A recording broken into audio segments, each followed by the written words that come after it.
In 1748, the Scottish philosopher David Hume issued a strict ultimatum. He argued that if a book doesn't contain mathematical reasoning or experimental science, we should commit it to the flames. To Hume, anything else was pure illusion. This idea hardened into a strict rule for many 20th century thinkers. The belief took hold that measuring physical particles, mapping electromagnetic fields, and observing chemical reactions were the only valid ways to understand reality. Sitting in an armchair debating abstract concepts like being and existence seemed completely obsolete. But this empirical rule contains a logical flaw. The statement that only experimental science can yield truth cannot itself be proven by an experiment. Claiming that physical measurement is the only path to reality is, ironically, a metaphysical claim. The ancient Greek philosopher Aristotle recognized this trap long ago. He pointed out that the very act of trying to deny metaphysics requires you to build a metaphysical argument. As it turns out, modern science didn't kill metaphysics. The attempt to erase it simply pushed those philosophical concepts out of sight, turning them into the unacknowledged assumptions that support how we think today. In the physical sciences, mathematical laws act as precise tools for mapping what particles do, but equations alone cannot explain why things follow those exact patterns. In 1913, the philosopher Bertrand Russell took the empirical view to its extreme. He argued that modern physics had completely eliminated the need for causes. In his view, nature didn't have cause and effect relationships. It just had mathematical laws describing the states of physical systems over time. Yet, in practice, scientists rely heavily on causation. A medical researcher looks for the physical mechanisms that cause cancer. An astronomer studies the precise forces that cause the gas and dust in the Orion Nebula to form stars. To make sense of cause and effect, we have to recognize a concept known as dispositions and powers. This is the idea that physical objects possess an inherent potential to act in specific ways when certain forces are applied. A glass has a disposition to break. Massive bodies have a disposition to attract one another. Without these inherent powers existing in the objects themselves, the mathematical equations of physics would have absolutely nothing to govern. The objects have to drive the action. Physics provides the detailed map of the universe, but metaphysics provides the engine. Without a real, underlying framework of causation, scientific laws are static descriptions of events, lacking any driving force. This reliance on underlying structure scales directly to human behavior. If we reduce reality to nothing but physical interactions, we run into a major problem.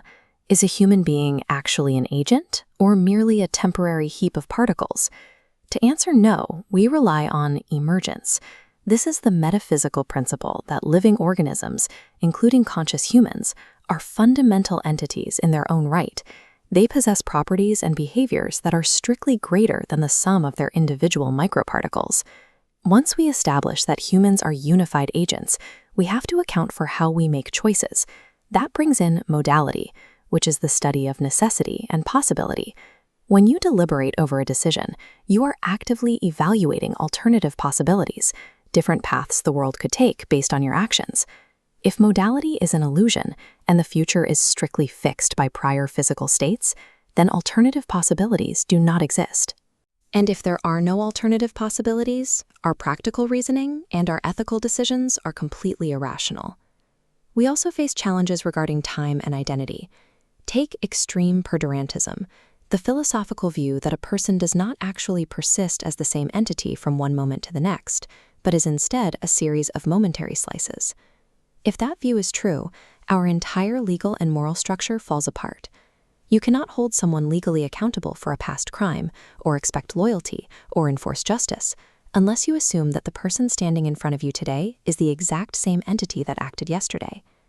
Every time a judge assigns guilt, honors a contract, or evaluates a moral choice, they are applying a highly specific metaphysical framework about time, identity, and free will. Skeptics often raise a fair objection here. If metaphysics is so essential to both physics and ethics, why don't philosophers universally agree on a single set of answers? This lack of consensus leads some to wonder if metaphysical concepts are entirely fictional. Are they simply models we've invented to make life easier, no more tethered to physical reality than Sherlock Holmes? But metaphysics isn't fiction, and it isn't random guessing. Over the last 2,000 years, the discipline has operated through a rigorous process of winnowing down. Logically weak theories and frameworks with internal contradictions are continuously exposed and discarded. The ideas that survive this gauntlet converge into a few robust, highly competitive packages. Today, you generally see reality filtered through either a neo-humanist framework, which reduces the world to raw, unlinked data points, or a neo-Aristotelian framework, which builds on inherent powers and causes.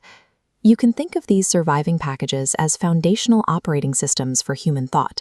They are continuously tested and iteratively honed to match the complex reality we experience.